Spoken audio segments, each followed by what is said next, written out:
Hello everyone, welcome to Module 4.2 on classifying chemical reactions. As we did with Module 4.1, we're going to break this up into a few shorter videos. One thing I should start by mentioning that we will not cover all of the material in this section. So just be aware that some of the stuff you'll see in here is not information you will need to know for this course within this chapter of your textbook.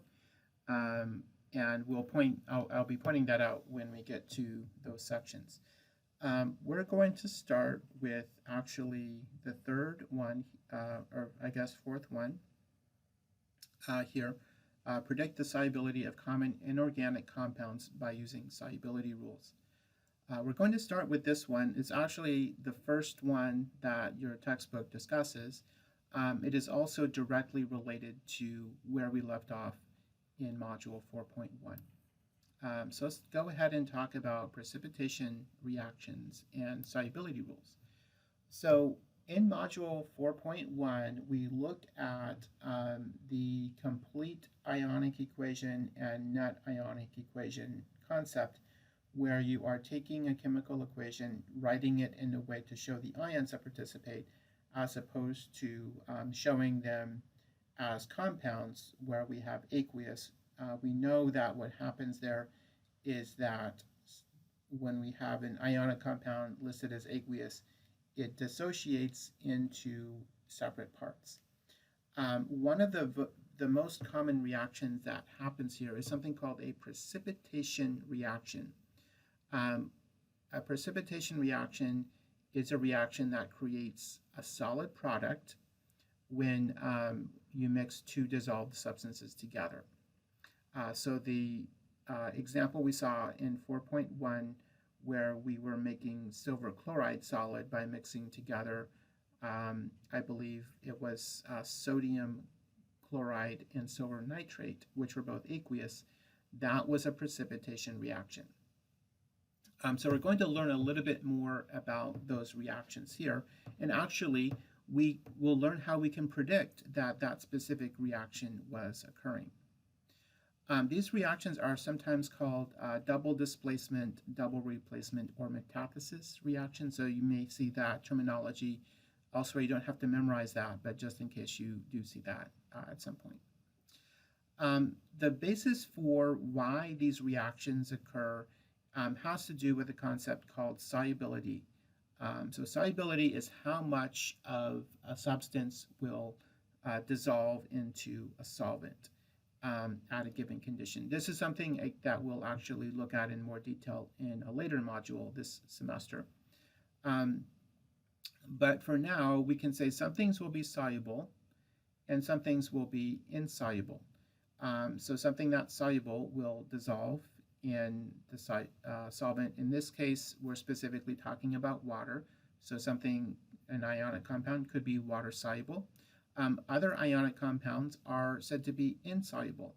That means they do not dissolve in water. When you have a situation where you have something that is insoluble, we have a precipitate reaction occur. And how that will happen in terms of what we'll be looking at in this module, there's other things that can cause this that we'll look at later in the semester, but how that can happen is by adding other ions to solution such that you have a combination that is insoluble. And what has been done is we've by we, I mean chemists in general, have done several reactions over the course of time and determined which things are soluble and which things are insoluble. For now, you don't have to memorize any of that. However, we do want you to be able to use a reference to figure that out. So the reference is going to be either this table from your textbook or another similar table. This one is a little bit clunky in that it's taking up kind of a lot of space on the page. It doesn't necessarily have to take up this much space. So you might be given a similar one that is, a little bit easier to look at than the one in your textbook. But the basic idea here is we're putting things into two categories. One are soluble ionic compounds, and the other are the insoluble ionic compounds. And this doesn't contain every possibility, but it's enough that we can get started for this semester. So the soluble ionic compounds are the first group. So these are the cations that will form soluble ionic compounds. Again, you don't have to memorize this. You just have to be able to look on the table and figure that out. And these are the exceptions to that. In this case, there are no exceptions. Anything with sodium, lithium, potassium, etc., will always be water soluble. Okay, so when we had the sodium nitrate last time, water soluble, as well as the sodium chloride that we ended up with at the end. Down here, we see some that are soluble, but they have exceptions. So anything with chloride, so sodium chloride, for example, would be soluble. However, we see the silver is over here. So that silver chloride precipitate was an exception, and so it did form a precipitate when you mix silver ions with chloride ions. Likewise, this is mercury. Mercury and lead will also be soluble with these three substances. These are the halides, so they will be soluble here. Fluoride also has some exceptions, so group 2 metals, as well as lead, iron, and silver, so similar to these ones, but a little bit different. Okay, so do you have to memorize these? You don't have to memorize these. You have to be able to look at the table and figure that out. So you would say, okay, I might have a compound where I have, say, silver and iodine, or lead and fluoride, and you want to say, is that soluble or not? And you look at the table to make that decision. And then the some that are further down here. Actually, let's back up a minute. So the first group were all cations, and they're always soluble. And then we had some anions with exceptions. And again, the layout here is a little bit tricky. It might have been best to not put these ones in the middle. These are anions with no exceptions. So nitrate, we saw that nitrate showing up. Acetate, bicarbonate, chlorate, these are always soluble with no exceptions. And then sulfate are soluble, and these are exceptions. So just be aware of being able to look up on a table and figure out if something is soluble or insoluble. So these are the soluble ionic compounds. These are the exceptions. At the bottom of the table, we have kind of another table here. These are the insoluble ionic compounds. Again, we have the headings here, contains an ion, and the exceptions. In this case, the default is that these are insoluble. And so if you have things like carbonate, chromate, phosphate, sulfide, these are all pretty much always insoluble, and the exceptions are here. So these ones are soluble, and you'll notice these soluble exceptions are the very ones up here, which we said are soluble with no exceptions. Okay, so we can see that these rules are consistent with each other. Okay, so insoluble here, these are the exceptions. Insoluble here, and then some exceptions here as well. This one would also include ammonia. I don't know why they didn't put that here, but this one is similar to these, but kind of with one additional thing. That would be soluble. So the barium hydroxide is soluble, where we did not see barium showing up here or in the first part. So what you want to be able to do with these tables is look up on the table to decide if something is soluble or insoluble. So here's an example of that. So we have this reaction very similar to the one we looked at last time, in that you have some nitrate showing up as being something that's always soluble. Here the potassium is the other thing that's always soluble, and we have lead combining with iodide to make the lead iodide. And if we go up on the table, so it's giving you the answer here, but if you aren't sure how you would figure that out, you would see this are soluble, iodides are typically soluble, but lead is an exception. Okay, so we would put lead iodide as being a solid. Solid means it's insoluble, it's the precipitate that forms.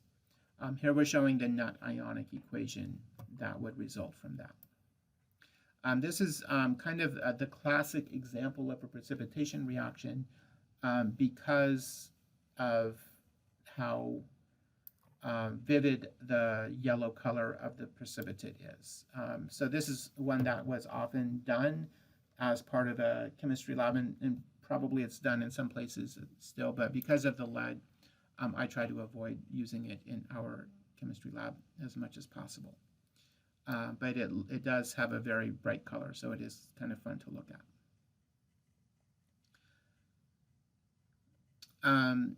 So there are some examples here of predicting precipitation reactions. So I want to go through some of these. It doesn't really get into it too much in the text ahead of that. But the idea here is that we look at the solubility rules to figure that out. So let's just look at the first one, and then I will let you do the others as practice on your own. So potassium sulfate and barium nitrate are mixed together. We want to decide, is there going to be a precipitate that forms? And if so, can we write the net ionic equation for that reaction? So how we do this is when we mix them together, we know if there is a precipitate reaction, it will be a double replacement. So we basically switch places with everything. So the two possible combinations of products from this, so potassium would have to go with nitrate, so our potassium nitrate. And we've kind of skipped over some of the steps here, so I just want to point that out. Potassium has a +1 charge, nitrate has a -1 charge. So we kind of have to know +1 balances, -1 in this case, there's not any work there. If you forgot to do that, it would still work, but in some cases you have to look at that. So that is one possibility. The other is barium with sulfate. So again, we're matching up the positives with the negatives here. So barium and sulfate. So barium has a +2 charge, sulfate has a -2, so they also balance out. So what we would do at this point is we would go back to our solubility rules and ask ourselves which of these will be a precipitate, if any. And we see potassium is always soluble, no exceptions. Nitrate also always soluble, no exceptions. So those are consistent with knowing that potassium nitrate is not going to form as a precipitate. So we can say that one does not form. Does the other one form? Does barium sulfate form? So we come up here and we find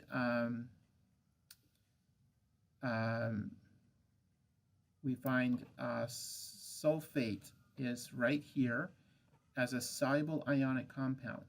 And then we check, there's a lot of exceptions, so let's check the exceptions. And we do see that barium shows up here. Okay, so because this is an exception to the soluble, that means it is insoluble. So barium sulfate will actually form a precipitate. Just check, make sure you can figure this out from the table. So that's the idea here, is you're using the table to figure these things out. So we would write that. So barium ions plus sulfate ions to give us barium sulfate. And then the other two, so lithium chloride and silver acetate, lead nitrate, and ammonium carbonate, I will let you go through those examples on your own. I did want to go through one of them because we hadn't done any of these yet. So that is it for the first part of Module 4.2. We'll continue with other reaction types in the forthcoming portions.